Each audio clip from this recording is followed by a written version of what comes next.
Hi there, welcome back to COVID Kitchen. Today I am making a personal favorite of mine, wonton soup. To start with, I'm going to go through the ingredients and then I will talk through the cooking process. I'm making my wonton soup today with ground chicken. This recipe typically calls for pork, and I like pork and I use it for my egg rolls the other day, but today I just want to use chicken. I've also got some fresh ginger here, garlic, onion. I'm actually going to use a lot of green onion in both the wonton itself, and then I've got some here to garnish the soup at the end.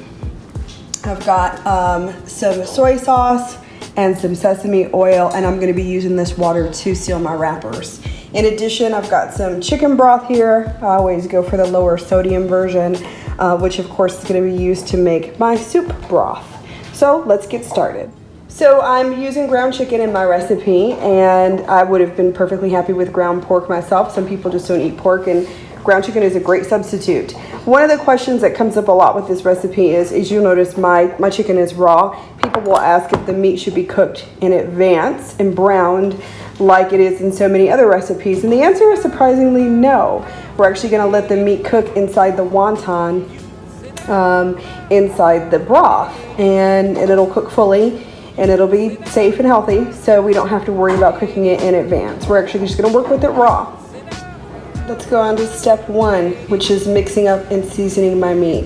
What I'm going to add to the meat is going to be my garlic. I'm going to add some soy sauce.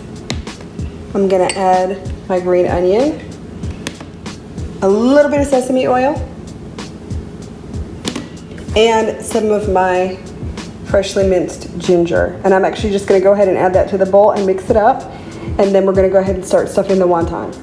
All right, we're going to start stuffing and folding these wontons up. Now, as you can see, I've got just a little bit of my meat in the middle of these wontons laid out at a diagonal. What I'm going to do is start by folding up the corners here, seal those with water, and then I'm going to grab the other corners, bring them together, pinch them, and seal them to make my little, wonton shape.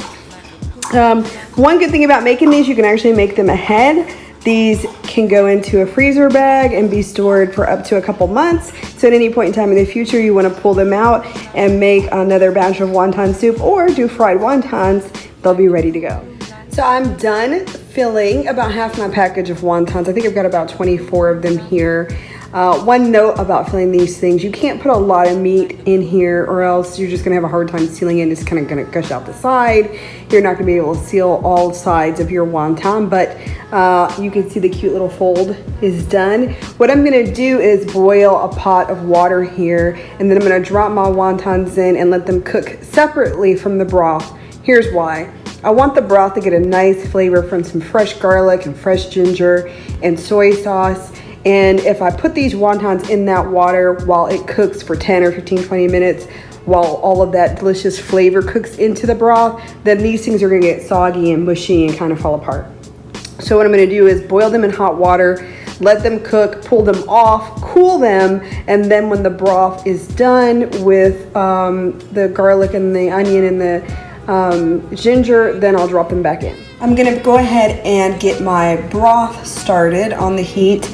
What I've got going into my saucepan here are 2 peeled whole garlic cloves, a big chunk of fresh peeled ginger, and some sliced onion, a little bit of soy sauce, maybe like a tablespoon of soy sauce, and then I'm going to go ahead and pour in my chicken broth. Now this is going to go on the stove and it's going to come to a boil.